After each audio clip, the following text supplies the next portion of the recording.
Let me tell y'all something. Don't ever, ever, ever in your life, as a black person, take anything for granted. I told you before, when white folks catch a cold, black folks catch pneumonia. There is no doubt about it. Stephen A. Smith is great at his job. I can 100% admit that. When I decided I was going to get into this and start making YouTube videos, I spent a lot of time, an inordinate amount of time, watching some of the great ones. I used to watch Rush Limbaugh's videos over and over and over and see how he would emphasize a point, how he would pause, how he would continue a statement. I've watched Tucker Carlson do the same thing. And of course, I watched Stephen A. Smith.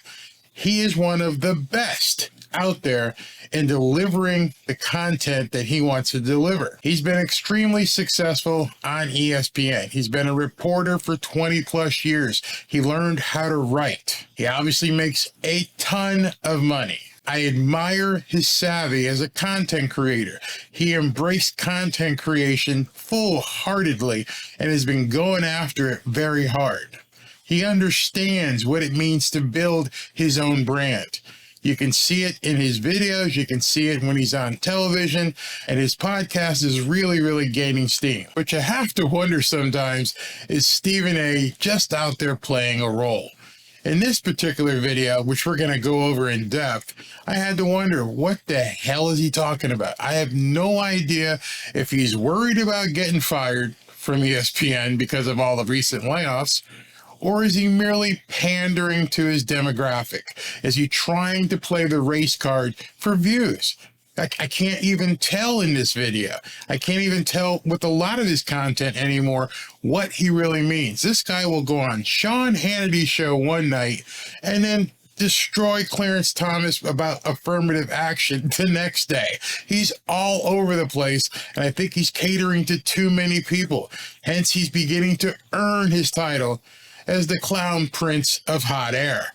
A little pun on the Fresh Prince of Bel-Air. He is the Crown Prince of Hot Air. Yes, I made that up. I saw this video, and I have read, and I've done my own video, maybe you have seen it, on the layoffs at ESPN. And 90% of the people that were laid off were white. So I don't understand how he can approximate this, that it's a racial thing, especially with guys like Kendrick Perkins still on the air, who is arguably one of the biggest race baiters there are. So I don't understand where Stephen A. is coming from, and I have to believe he's pandering to an audience. I don't think ESPN is going to get rid of their number one guy. I think First Take is established. I don't think that show's going anywhere. It's probably the only show on ESPN that's making money. So if they fire him, that would just be suicide for ESPN. Even though he comes with a big price tag, firing Stephen A. Smith would absolutely be suicide for the daytime programming at ESPN. So let's take a look at his video. So we're going to go through this video, and it's just amazing some of the stuff he says in here. It's so outlandish, you have to believe, or at least think, he's pandering to an audience. But if we're going to be real about it, let's deal with reality. And I wish you were dealing in reality. I don't think you are dealing in reality. This ain't the end. More is coming. Now, I can agree with him there.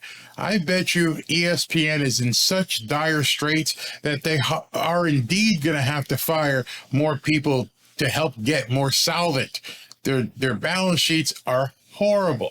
So let's understand, this may not be the end. And yes, ladies and gentlemen, I could be next. Nope, not going to happen. Stephen A. Smith is the golden child of ESPN.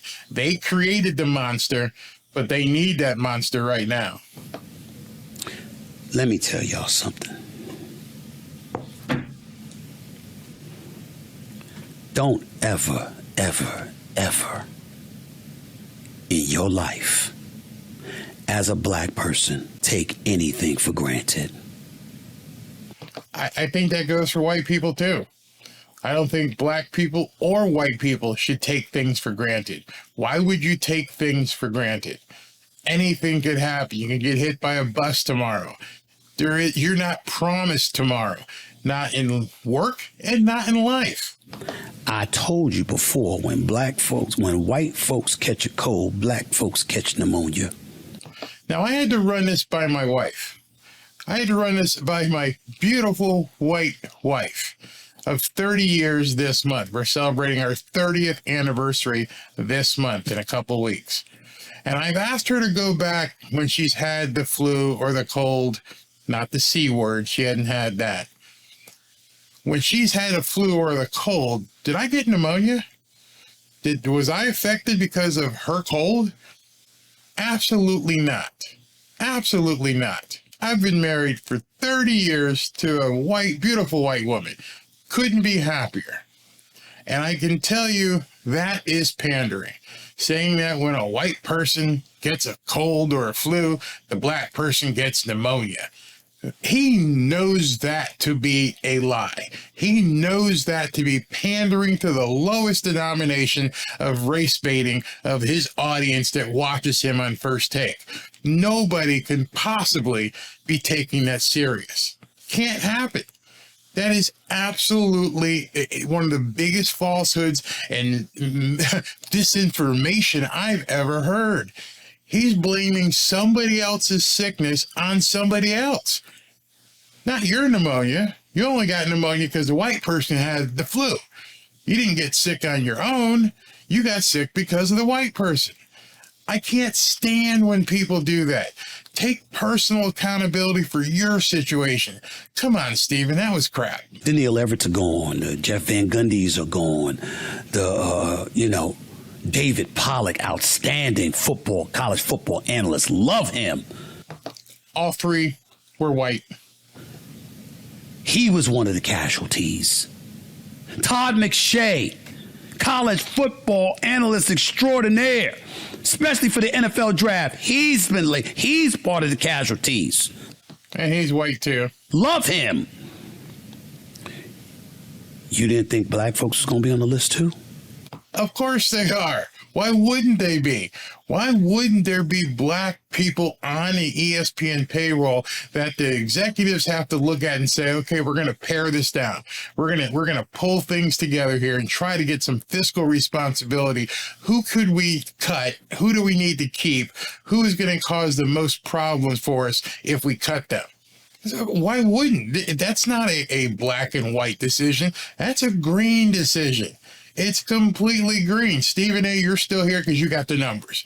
You got the numbers. You got the eyeballs. We can still sell ads on the stuff that you do.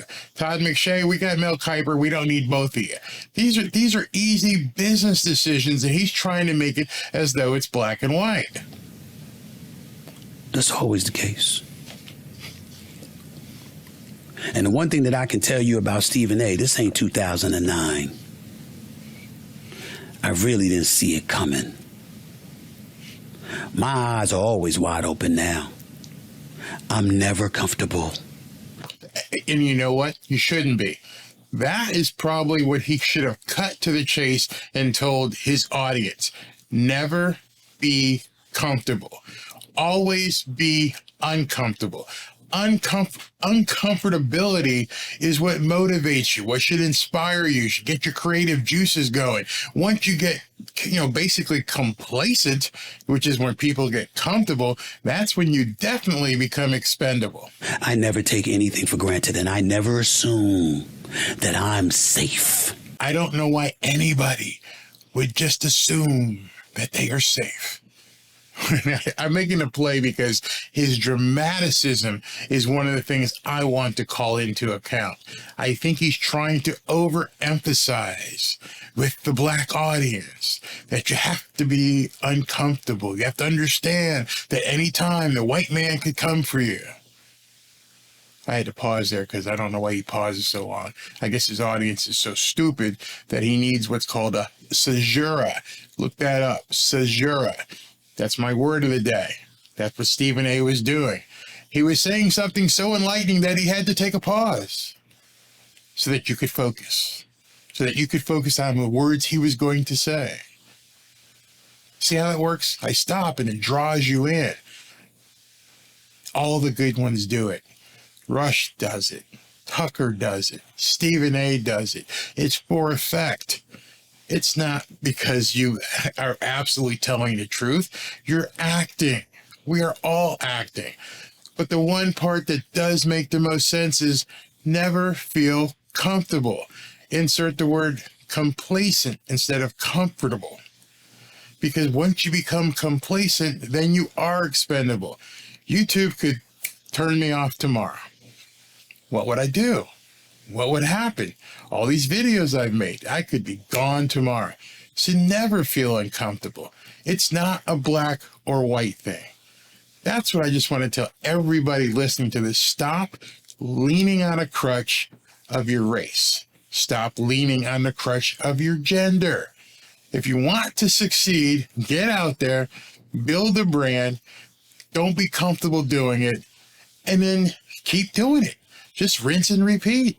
And hopefully you can build an audience and make yourself non-expendable. Here's a pause again. Talk to you soon. And understand, I'll be back with another video. I'm sorry, I didn't mean to make fun or light of him talking that way, but to me it is funny. He is the clown prince of hot air. Talk to you soon. Let me tell y'all something.